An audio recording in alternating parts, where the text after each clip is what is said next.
All right, we're here in Exodus chapter 9, and we are looking at the sixth plague here tonight, the plague of boils. And this is a short section of scripture here dealing with the sixth plague, and we just have three simple points. It's a pretty basic sermon here tonight. There's a lot of great information here, and let's start here at verse number 8. The Bible reads, "And the Lord said unto Moses and unto Aaron, Take to you handfuls of ashes of the furnace, and let Moses sprinkle it toward the heaven in the sight of Pharaoh, and it shall become small dust in all the land of Egypt. It shall be a boil breaking forth with blains upon man and upon beast throughout all the land of Egypt. And they took ashes of the furnace and stood before Pharaoh, and Moses sprinkled it up toward heaven, and it became a boil breaking forth with blains upon man and upon beast." Now, if you're looking for a specific god or goddess that this is an attack on, it is the goddess Isis. And Isis was one of the most famous gods or goddesses in ancient Egypt. And when we're saying Isis, we're not talking about like the Islamic military state in the Middle East, ISIS. What we're talking about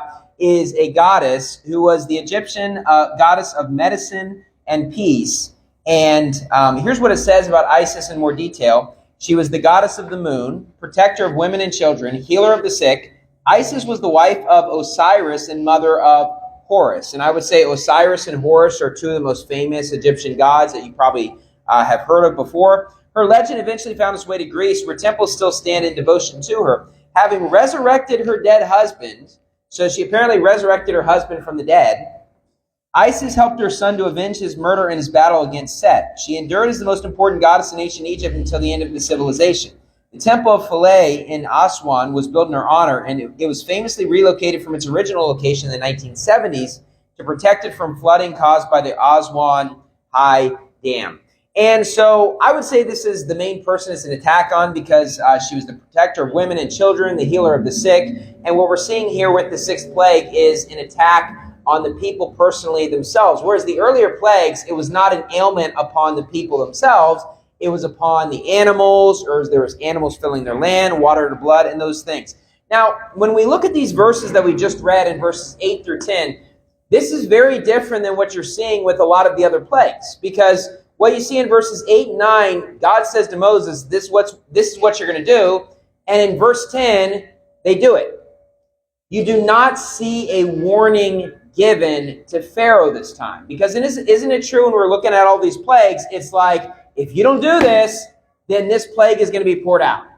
But in this plague, the sixth plague, there is no warning. There is no indication that there's any warning. God just says, hey, you know what? This is what I want you to do in verses 8 and 9. And then all of a sudden they took ashes of the furnace and stood before Pharaoh, and they just did it. No indication. They said, hey, if you don't let us go, we're going to do this. They just did it. Now, go back to verse number 1, and let's see the comparison. And point number 1 is there is no warning given by God for this plague. There is no warning mentioned by God here in Exodus chapter 9. They just poured out the plague without warning. Exodus 9, verse 1.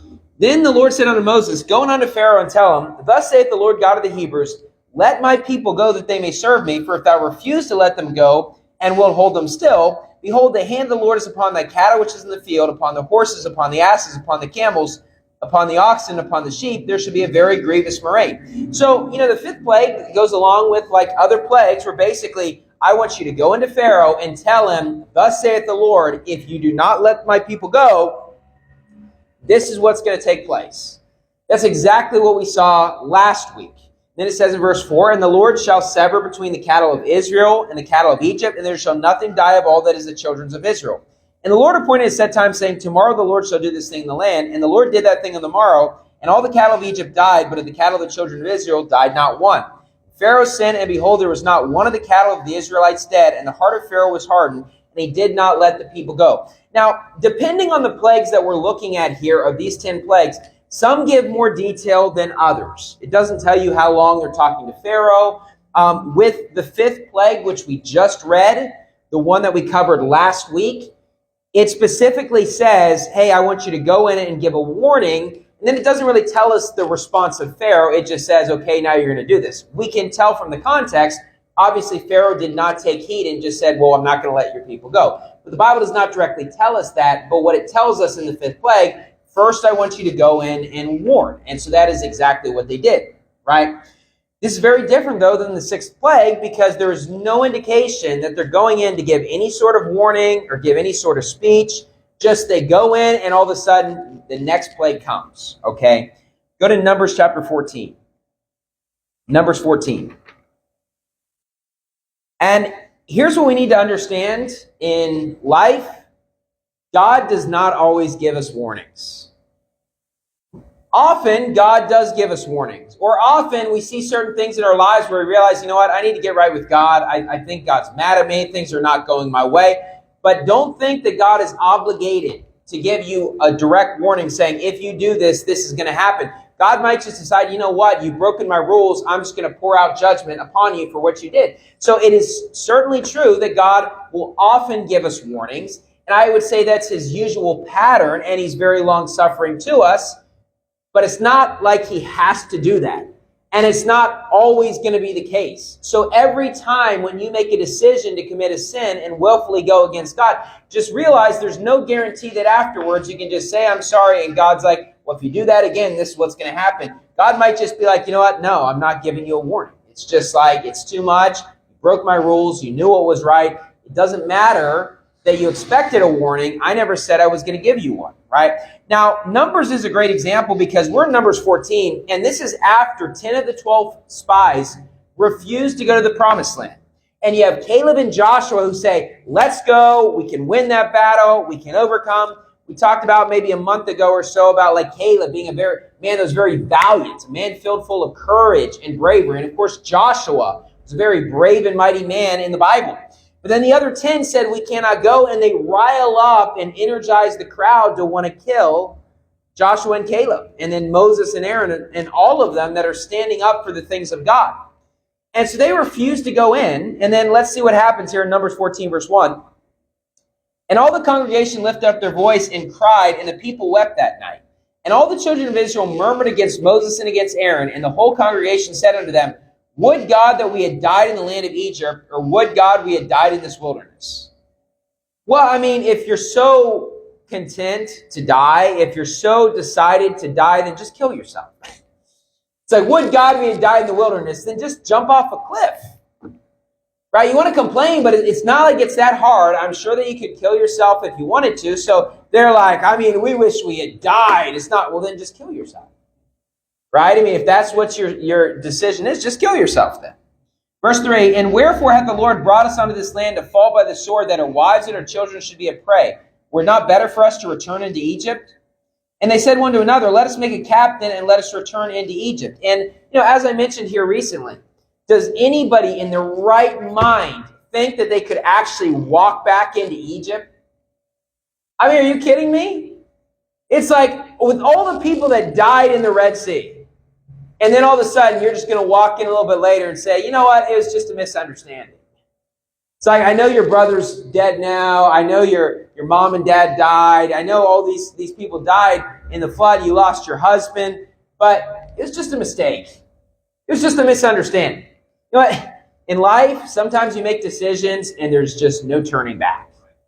And honestly, I really feel that way. Like, I don't even think I could possibly go back to my old life, not serving God and just be completely wrapped up in my old career and everything, because at this point it's like on my resume it's like an evangelist and everything. It's like I don't think I'd be accepted back in my old life. And for them to think that they're going to walk back into Egypt is insanity. They would be killed right upon entrance. And in fact, given the fact that Egypt was a wicked culture, they would probably been tortured to death, would be my guess. And I don't know if they're dumb enough to actually think they can return into Egypt, because I would like to think that on the way they would realize, you know what, I don't think they're going to let us back in. So I don't know what they would plan, right? It's kind of like a little kid that says that they're going to run away from mom and dad. Like, I hate you, dad. I hate you, mom. I'm running away from home. And then they run outside, and then it's just like, okay, where am I going to go now? What do I do, right? It's like at this point, regardless of if you're upset about what happened, your best place is to be in there with the group of people out there in the wilderness. There's just no turning back at this point. Verse 5, then Moses and Aaron fell on their faces before all the assembly of the congregation of the children of Israel. And Joshua the son of Nun and Caleb the son of Jephunneh, which were of them that searched the land, rent their clothes. So they tear their clothes because of course, you know what? They're people filled full of wisdom, and they realize God's wrath is going to come on us. God's going to be angry with us because we did not do what he said. They don't exactly know what's going to take place, but they know that God is going to be very mad at them for what just took place. Verse 39. Go to verse 39. And Moses told these sayings unto all the children of Israel, and the people mourned greatly. And the context is that basically God has decided, you know what? Okay, you're not allowed in the promised land anymore. You're rejected. It's like you had your opportunity, you did not go in, and because you disobeyed, you're going to be disinherited from the land. I'm going to wait for this entire generation to die off, and you are not going to be able to enter the land. You say, what's your point? My point is, God didn't really give them a warning about this. They did not expect this. God did not say that if you don't do this, you're going to have to be wandering around for 40 years. You're not going to enter it. No, what took place is they had direct instructions from God. They disobeyed, and God's like, you know what? Okay, you're not allowed in anymore. And of course, then the people are very sad about this. So I go, wait a minute, never mind. Verse 40, and they rose up early in the morning and gat them up into the top of the mountain, saying, Lo, we be here, and will go up unto the place which the Lord hath promised, for we have sinned. They said, we're ready to go now. It's like we did wrong, we messed up, now we're going to go. And what they think is that God's going to be like, okay, go up, and then we'll let bygones be bygones. You can enter in. I'm going to give you the land. That's not what takes place. Verse 41, and Moses said, wherefore now do ye transgress the commandment of the Lord, but it shall not prosper. Go not up, for the Lord is not among you, that ye be not smitten before your enemies. And Moses says, look, here's the thing. They're going to a land filled full of people that they can logically not defeat. They're bigger than them. Now, they're not like grasshoppers compared to them like they claim. Like, they're giants like, you know what, Jack and the Beanstalk or something from the fairy tale. Like, they're 500 feet tall. They're a lot taller than them, though. There's more of them. They've got weapons. They're ready. They're prepared. I mean, I'm sure they've got a defense set up if anyone tries to enter in. I mean, if it were a fight where God is just not involved, then there's no way they would win, right? It's like, for example, you know, professional sports is entertaining, but I don't think God really cares who wins professional sporting events. So it's kind of like someone's a lot better than the other person. Well, this person's going to win. That's just the way it is. Unless God were to choose to intervene, which I just don't think God would do that for a sporting event. But with this war, basically, God's just kind of like, you know what? I'm not going to help you. The thing is, if God doesn't help, they're not going to win. Because, yes, they could have conquered the land. No, it would not have been a problem because God was with them. And God has the ability to do things through you that you could not do in your own flesh. There's nothing too hard for the Lord. But now that God is not among them, Moses is saying, don't go up. You're going to be smitten. You're going to be killed. You're going to be destroyed. For the Amalekites and the Canaanites are there before you, and ye shall fall by the sword, because you are turned away from the Lord. Therefore the Lord will not be with you. And so I wouldn't say that God is fighting against them here. I would just say that God's not fighting with them. And the thing is, if God's not fighting with you, then good luck, right? Verse 44, but they presumed to go up onto the hilltop. Nevertheless, the ark of the covenant of the Lord and Moses departed not out of the camp. And Moses is like, I'm not going up. This is what you call a kamikaze mission. Right? This is a suicide mission. You're going to go up and you're going to be destroyed. You're going to go up and you're going to be killed. You're going to go up and you're going to be smitten and you're going to be defeated. Then the Amalekites came down, the Canaanites which dwelt in that hill, and smote them and discomfited them, even unto Hormah. And you say, what's your point? Here's my point. There's no warning given by God about what's going to take place. Because I'll be honest with you. If I lived during this day, I would not have expected this to be what would basically be the last straw where God's like, I'm not letting you enter in. I would not have expected that to be the reaction of God. Now, of course, every reaction of God is correct. But that's not what I would have expected either. And of course, the people didn't expect that. Now, I don't know about Moses and Joshua and Caleb. Maybe they thought that would happen or not. I'm not really sure. But the average person there was not expecting, because they would have never done that if they realized, well, this will be the reaction. And the idea was they're going to complain. They're going to murmur. They're going to try to get their way. What they're trying to do is get the leaders to change their ideas and opinions. And, they do this all throughout the time as they're with them. And, what's the reaction? Well, God's like, you know what? I've dealt with this long enough. Because this is Numbers, right? This is further along. I mean, we've gone through the book of Exodus. And, they got on God's nerves many times when they're complaining and not doing what God said. And then eventually it's just like, okay, you know what? That's it. I'm just taking it away from you. I'm not going to give it to you.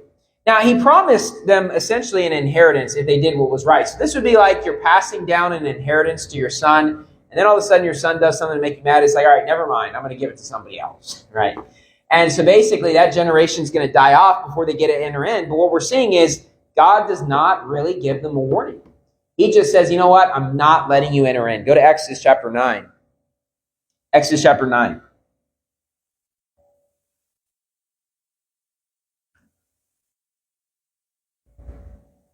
Now, obviously, I'm going to give you this from a human perspective, and obviously, I'm a father. I try to be a good father, but obviously, I'm not God that's a perfect father. And none of us fathers are in this room. None of the mothers in this room are perfect, but we're trying our best. And, here's the thing about this. So, obviously, this is just an example from my life, but I would just say this, that with my kids, I usually give them a warning.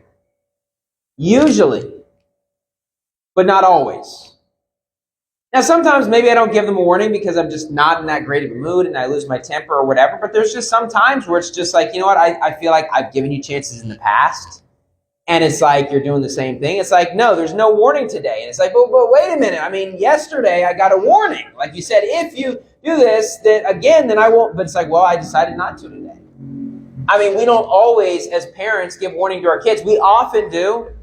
We often give them that second chance. We often give them the third chance. But, as it's been stated before, God is not the God of infinite chances no matter what. I mean, eventually God will pour out his judgment. Eventually you can make God mad. And I can say as a parent that usually I give my kids warnings, but there are times when my kids do something wrong and I give them no warning and then they just immediately get spanked and they didn't expect it. And then I explain to them, well, this is why you got the spanking.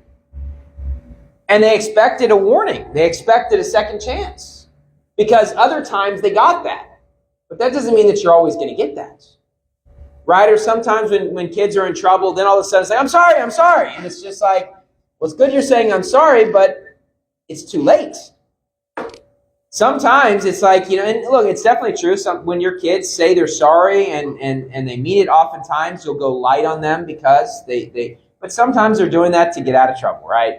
Just like all of us did as kids, just like we do as adults also, too. Sometimes we say sorry just because we're trying to get out of whatever, the punishment or problem is going to be or whatever.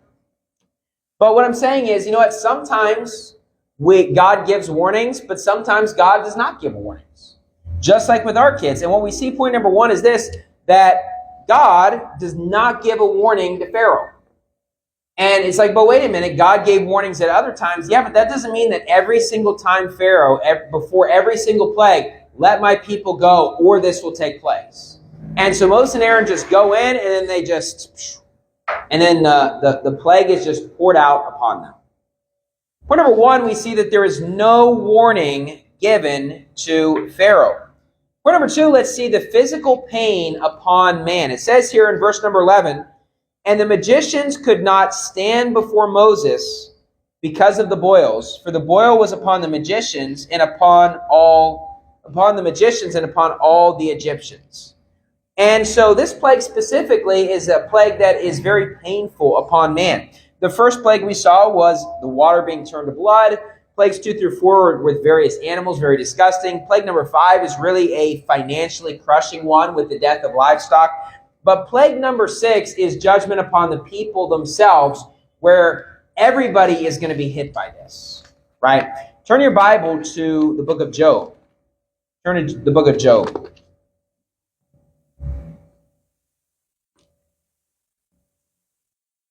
Turn to Job chapter 2. And, I'm sure probably everybody here is familiar with the story of Job. And, in Job chapter 1, right off the bat, you see a very righteous person, a very godly person who has been blessed with a big family, and he's a very wealthy man. You know, as we've said, having money does not mean that you're inherently, that there's anything inherently wrong with money. I mean, there's people in the Bible that have a lot of money that are right with God, and Job's a great example. He's a very rich man. He's very right with God, and he did nothing to deserve what took place. He did not have some sort of sin. Now, of course, his friends have the reaction that a lot of people have. If something bad is happening to you, you must have done something wrong.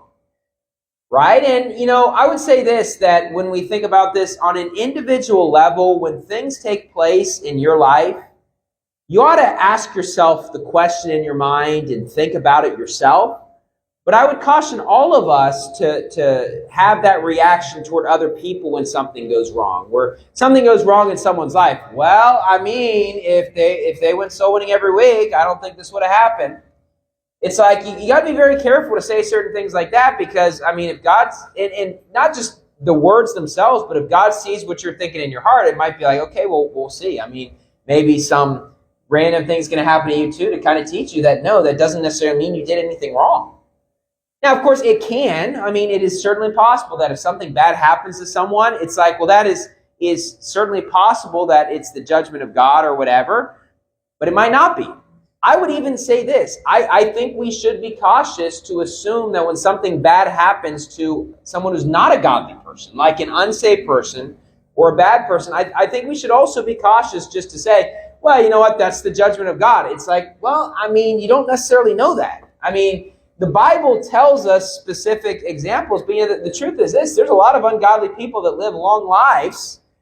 And so it's like they don't always have something come down on them. And so obviously it's possible. And when things happen to wicked people, you could oftentimes sort of see the fingerprints where maybe, you know, they're being judged for something. But I just think we should be cautious because we don't really know what God's doing, right? We should certainly be cautious, though, when something happens to someone that is a saved person and not have this attitude, well, I mean, it's because of this, right? We have no idea. That's the reaction his friends have. And unfortunately, that's the normal reaction that we have as people that we got to fight against. But in Job chapter 1, what takes place is he loses all of his children. He loses his money. And if you remember, as I preached through this recently, I showed you that when you really look at that story, it's like one person's talking and he's not even done talking. And then all of a sudden the next one comes. And the next one comes. Where basically Job has not even had time to process all of this information. But nothing has happened to the physical flesh of Job by the end of Job chapter 1. He is physically fine. His kids are dead. He's lost his money. I mean, he's struggling. Obviously, he doesn't understand and all of these things. But nothing has actually happened to his flesh. So basically, what the devil tries to do doesn't work because he's trying to get Job to curse God. It does not work. And then the devil has a backup plan where the devil's like, you know what I'm going to do is I'm going to harm him personally. And that is going to cause him to end up cursing God. And notice what it says here in Job 2, verse 1. Again, there was a day when the sons of God came to present themselves before the Lord, and Satan came also among them to present himself before the Lord. Now, I do want to say this on a side point, and this would not be the main verse I would use, nor would Job 1 be the main verse that I would use. But Job 2, verse 1 disproves the idea that the sons of God are fallen angels. And the reason why it disproves that is because if fallen angels are a son of God, then Satan is a son of God, right? Well, here's the thing. Notice what it says in verse 1. Again, there was, and they never mention that. It's like they don't want to say that Satan's the son of God. They'll let all the other fallen angels be sons of God. They'll never say that. Well, of course, then Satan would be a son of God also, if that's what you believe. But notice what it says in verse 1. Again, there was a day when the sons of God came to present themselves before the Lord. Doesn't tell us the sons of God who they are here, just the sons of God, okay? And notice this, and Satan came also among them. It does not say, and Satan was one of them. He came also, meaning in addition, meaning he is not one of the sons of God. He came also among them, and that's the same wording in Job chapter 1. And so people like to go to the book of Job at the end, and they use one verse to try to overhaul everything the Bible says about sons of God being people that believe on the Lord and are saved. And then they'll say, well, look at the end of Job. Well, let's just go at the beginning of Job. Because, and you know what? I made a short video about this like 4 or 5 years ago on our channel, and it has a lot of views because people are like obsessed with this topic. And then like people criticize like you're being too like specific on the wording or too. That's exactly what that word means also. It means in addition. It means he's not one of them. The way the Bible would have worded it is, and Satan was one of them. But it says he came also. So the sons of God came, and guess who also came? Meaning he's not one of them, and that is Satan. You say, well, who are the sons of God then? They're people that believed on the Lord. You say, well, how are they presenting themselves before the Lord? Because people in the Old Testament went to heaven. Okay, I don't have time to go into all these topics, but say people were in heaven in the Old Testament. Just as you see Elijah going up, Elijah's not just hanging out in the sky here today. It's like, you're out, you're wanting to look at the stars and everything and look at the planets. You're out. Look, I spotted Elijah. He's up there. I see him hanging out there. That's who the man on the moon is, right? It's like, no, he went to heaven, okay? And the sons of God are presenting themselves before the Lord. Of course, I don't really know what the sons of God are, whether or not this is a daily thing, a weekly thing, or whatever. God just wanted to speak to them. Maybe he's just talking to them about the Word of God, teaching them more. I have no idea. But these are people that believed on the Lord that lived, in the past. And then Satan also came amongst these people that actually believe on the Lord, people that died as saved people, and he also comes to present himself before the Lord. And the Lord said unto Satan, from whence comest thou? And Satan answered the Lord. And this is funny when you really break down what's being said, because Satan's, the same thing in Job 1, Satan specifically goes to bring up Job. And God brings him up first. This is exactly what Satan wants to bring up. And notice what God says to Satan, from whence comest thou? Where'd you come from? And Satan answered the Lord and said, from going to and fro in the earth and from walking up and down in it. It's interesting because of the fact we really see the power of God here in this short conversation when you stop and think about it. Because what we see is that Satan is going to and fro in the earth.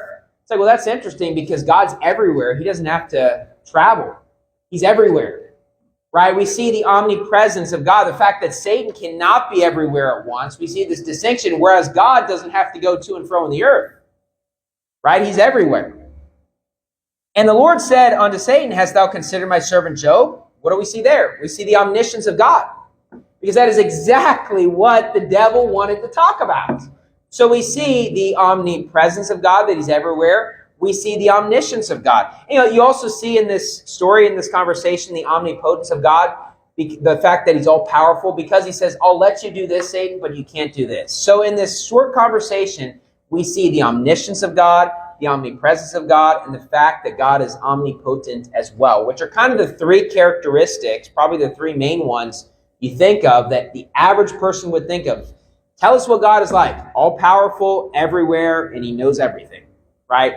All of that is described here in these verses in this conversation between God and the devil.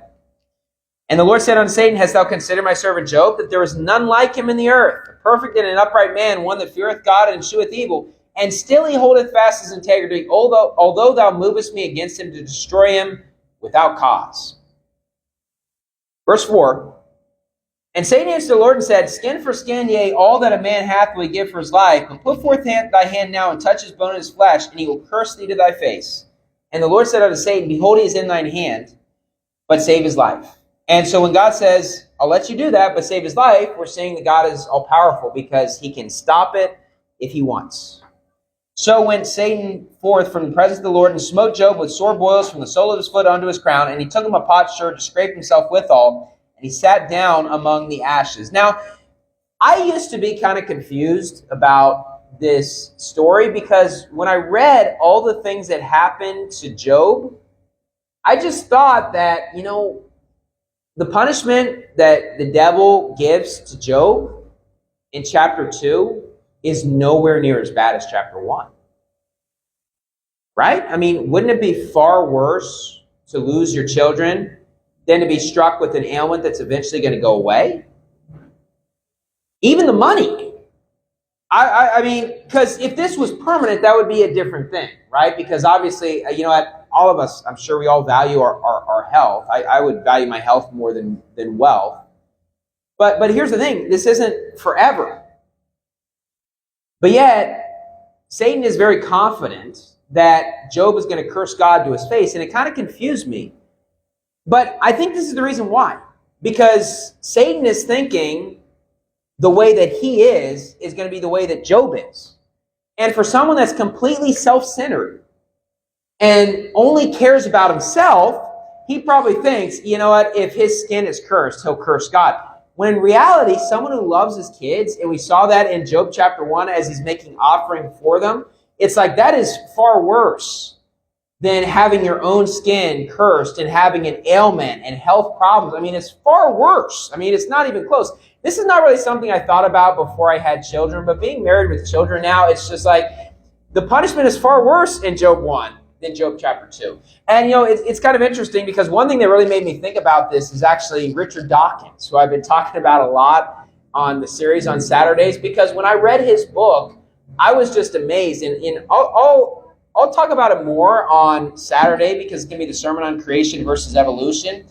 But literally, Richard Dawkins' view of how evolution works, the mechanism that he thinks, it's called The Selfish Gene, the quintessential book on evolutionary biology, because he says that inside of all of us, we are all 100% evil and selfish and only care about ourselves.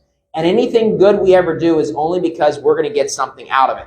And it's like you're describing a reprobate, Richard Dawkins. Why is it that the mechanism that you came up with that became very famous, that a lot of evolutionists that are really into this stuff are all for, you're literally just describing a reprobate? And it's just like, well, I mean, if that's what's on the inside of your heart and your mind, that's the way you're going to think of it. Like, well, everybody must be like this. This is the way we are. No, that's just you, Richard Dawkins. And here's the thing, I think with this, I think that's the way it is with Satan, where he just kind of thinks, well, everybody cares about themselves. It's like, well, that's the way you are, Satan. That's not the way everybody is, though. And I'm not saying that what took place in Job 2 is not a big deal at all. I mean, obviously, this is horrible what took place, and obviously the pain. And it describes it as being extremely serious to the point where it's far worse than anything I've had happen physically. But it's not as bad as Job chapter 1. And I think the reason why Satan comes up with this plan is, you know, he just figures that, wow, you know, everybody's like this. No, that's just you, Satan. Go to Ephesians chapter 5. Ephesians 5. So when it comes to boils and blains, let me just give you the definition of this. A blain is an inflamed swelling on the skin. A boil is an inflamed, pus-filled swelling on the skin caused typically by the infection of a hair follicle. And, you know, I don't think this is the exact same thing, but blisters can be very painful also. And I've had times where especially I used to do a lot of running, and every once in a while you get new shoes and you get big blisters, and then it hurts to even walk in them, or it's very sensitive, especially on the heel. Or if you get a new pair of dress shoes, right? I switched a long time ago to the comfortable dress shoes because, you know, the old-fashioned ones, it's like you put your foot in there and then, like, the next day at the back of your heel, you've got, like, this massive, like, blister that, I mean, they're hard as a rock. It's like a weapon. I don't know who invented the normal dress shoes, but it's like, you know what, I heard this a long time ago from someone. They said, well, you know, I go out soul winning, so it's like I don't want to wear out my feet. And it's like, yeah, that's what I do. I have the comfortable, somewhat dress shoe now because it's just far more practical. But blisters can be extremely painful to the point where it's just like, you know, you can't really walk around much. You're trying to avoid it. You know, everywhere you step, it's really painful. And, you know, obviously this is worse than that, but it's kind of the best way I can think about it. But it says here in Ephesians 5, verse 25, husbands, love your wives, even as Christ also loved the church and gave himself for it, that he might sanctify and cleanse it with the washing of water by the word, that he might present it to himself a glorious church, not having spot or wrinkle or any such thing, but that it should be holy and without blemish.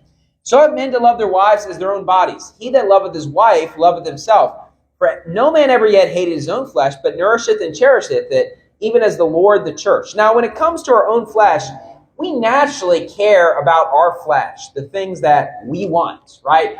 Before a person's married, they care about themselves primarily. I mean, before you're married, you have the freedom to go out and do whatever you want. You have the freedom to go out and I want to just go to this restaurant. I don't have to tell anybody about it. I don't have any rules or anything like that. But it's obviously different when you're married. It's like I would never recommend to any husbands or wives to just leave the house and just don't even tell your spouse what you're doing. It's just like, I wish I known about this, right? Or whatever. It's like, when I was single though, sometimes it would be like late at night. It's like, I feel like going to the gym. It's like 11 o'clock at night. I don't feel like sleeping. Let me just go to the gym. And then I come back, I take a shower. But I don't leave the house, at like 11 o'clock at night. You say, why? Because I have a family and kids. And, when you get married and you have a family, especially when you have kids, it really teaches you that your life's not about you. And, you hear these things preached. And, I heard preaching like this a long time before I was married, before I had a family. And you kind of understand it. You hear it. It makes sense. But it's completely different when you're actually married and you have kids and you have a family. It's just completely